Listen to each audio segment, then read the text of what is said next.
weak, but it's going to snowball very quickly. The first relic played in a game, it's going to be weak, but it's going to snowball quickly. And weak if it's the first relic played, but it's going to snowball quickly. Those were my initial thoughts on the Demon Hunter Relic package when I first reviewed the cards prior to the launch of Murder at Castle Nathria.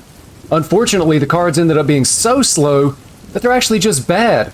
So bad, in fact, the Demon Hunter came in with a historically low sub 38% win rate. And Blizzard, of course, had to step in to give the class some help and try to make it a bit more viable.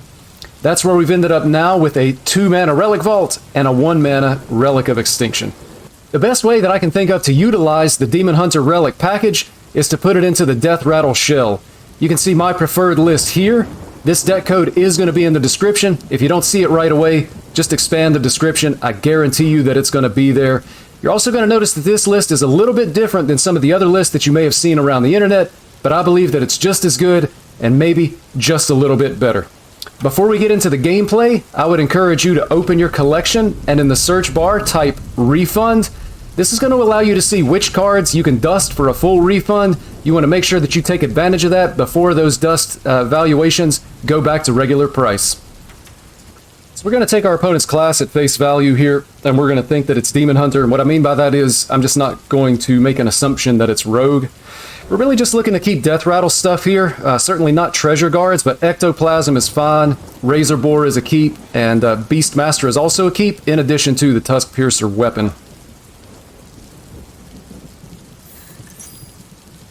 And this actually looks like it's going to be an OTK DH. We top deck the weapon, so we're just going to equip it and swing face. Not really concerned about removing minions here, but we just want to draw another Death Rattle minion. Drawing cards is good. One thing that I can tell you that I've definitely learned from this deck is that you do not want to keep the Relic cards. The Relic cards are still just a little bit too slow to keep in the mulligan. We want to be able to keep our Death Rattle package and start to develop that as we go. I'm going to go ahead and swing first just because that's equivalent to drawing a card. And then we're going to get down our Razor Boar and pass turn back to our opponent. Beastmaster, a nice little pickup for us. The combo that our opponent is going to want to be working towards is a Lady Setheno and Abusive Sergeant combo. That's going to allow them to have just a massive turn of Lady Setheno doing a lot of damage face every time a spell is cast. So they're going to be looking to draw cards in the early turns and likely just remove whatever board we're able to build so that we can't kill them. And you can see they've already been able to complete part 1 of the quest. And just hoping not to see an I-beam or really any kind of thing that could remove Razor Boar. 4 most recent cards drawn discounted. Could be a Fell Barrage. A few different things that it could be. And we see a Fell Barrage coming out right there.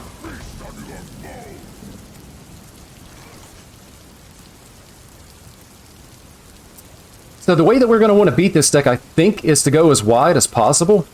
So we can go Relic Vault and just play Relic of Extinction. We don't expect them to be playing minions, but that's going to buff our Relic of Phantasms for next turn. And then we'll have Vault Phantasms on turn 4. We're going to do that. We're going to do this, and then we're going to go face and pass turn. The Beastmaster's removed. It is going to bring out the Devouring Ectoplasm. Our opponent continuing to draw cards, hoping they're not able to complete the next step of the quest. We really need to kill them before they can play the crest reward and have just a really, really big turn. That's why we're going to try to go as wide as possible and make it hard for our opponent to be able to remove every minion on the board. Also, if we're able to go wide and get the Kurtrus down, second Fell Barrage out of the way, then we'll be able to get a lot of repeated hero powers. Xylag, a good pickup.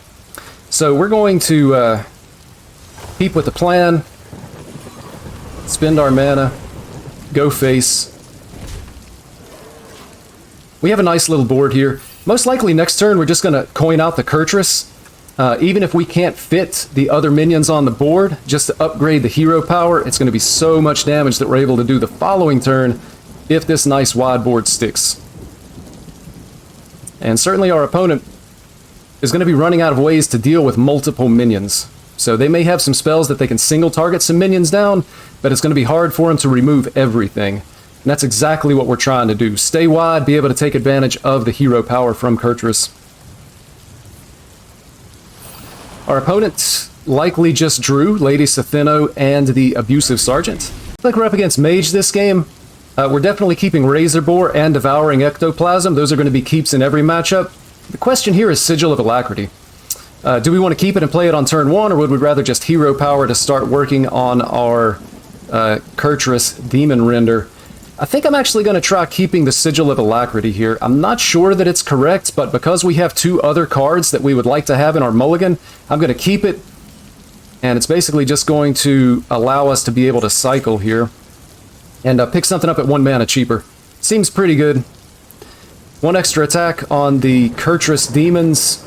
Could end up being a big deal, I guess we'll find out. But this is the path we're going to take. And likely expecting some type of... We just play the 2-drop here. Both Fell Rattlers, that's interesting. Our opponent likely, unless it's Rogue, is looking to be the Skeleton Mage. Spooky Mage, as they call it. We can see that it actually is Rogue here. So, we want to just try to develop a sticky board, and then of course we're going to go face. If our opponent's able to play Gnolls, which we expect they will be, we're going to have some rushers that we can get out of our hand to be able to attack those, and of course if this dies, it's going to pull one for us. Unfortunately, outside of that, it looks like we're going to be depending on the top of our deck to give us something playable. Good news is we know exactly what we're up against. Sinstone Graveyards, big stealth minions, and then Necrolord Draka, just a big weapon. It's scary that they have both of these on the board. We're going to have to hope that we can create a board state that our opponent is going to have to trade into. Because they're going to be able to make some really, really big stealthed minions. And unfortunately, we just don't draw anything here. So we're going to get the Relic Vault on the board, and then we're going to play our 2-mana minion. And then next turn, if we don't get a suitable top deck, we'll just be able to vault the Relic of Dimensions. It'll let us draw 4 cards. They're going to be discounted, and hopefully we continue to keep a wide board. We just need a wide board to be able to pressure our opponent's health total. If they feel comfortable being able to attack our face with these really big minions, we're probably going to end up losing the game unless they've just miscounted somehow. Which is a bit unlikely. So we're expecting a big swing turn, Serrated Bone Spikes removing our minions. We're expecting Gnolls to be coming out. Potentially we're expecting a Necrolord Draka to come out for the weapon. And certainly there's going to be stealth minions even if there is no Draka. Sad to see the Edwin come out. They still have a coin in hand as well. This Edwin is going to get absolutely huge. And they're going to have 2 huge stealth minions. So here we're really seeing the power of the buffed Edwin. And just kind of hoping that that's going to be the end of what our opponent's able to do. But they've actually done enough that it feels like this is probably a game-winning play. Look at how much power they put on the board in a single turn here.